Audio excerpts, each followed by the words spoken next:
वज़ीर ख़ारजा बिलावल भुट्टो ज़रदारी ने कहा है कि पाकिस्तान का कश्मीर से मुताल्लिक ठोस और वाज़ेह मौक़िफ़ है। भारत को कश्मीर से मुताल्लिक 4 अगस्त 2019 की सूरत हाल पर वापस आना होगा। भारत को बातचीत के लिए साज़गार माहौल पैदा करना होगा। गोवा में प्रेस कॉन्फ्रेंस करते हुए बिलावल भुट्टो ज़रदारी का कहना था कि इजलास के मौके पर मुख्तलिफ वज़राए ख़ारजा से मुलाकात हुई। एक के सिवा तमाम वज़राए ख़ारजा से अलग अलग मुलाकातें हुईं।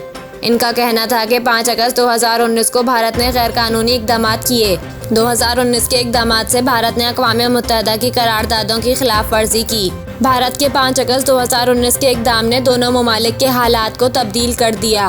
वज़ीर ख़ारजा का कहना था कि कश्मीर के बारे में पाकिस्तान की पॉलिसी में कोई तब्दीली नहीं। पाकिस्तान का कश्मीर से मुताल्लिक ठोस और वाज़ेह मौक़िफ़ है। भारत के यकतरफ़ा इक़दामात से ताल्लुकात मुतासर हुए। भारत को कश्मीर से मुताल्लिक 4 अगस्त 2019 की सूरत हाल पर वापस आना होगा। भारत को बातचीत के लिए साज़गार माहौल पैदा करना होगा। पाकिस्तान और भारत के अवाम अमन चाहते हैं। एक सवाल के जवाब में उन्होंने कहा कि भारतीय वज़ीर ख़ारजा से ऑन कैमरा हाथ मिलाने में मुझे कोई मसला नहीं, ये भारतीय वज़ीर से ही पूछा जाए।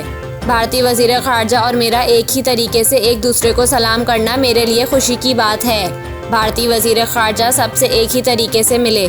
खेलों से मुताल्लिक सवाल पर वज़ीर ख़ारजा का कहना था कि मैंने कोशिश की, हमारी ब्लाइंड क्रिकेट टीम को भारत जाना था, लेकिन इनको वीज़ा नहीं दिया गया। खेल को सियासत और ख़ारजा पॉलिसी से अलग होना चाहिए।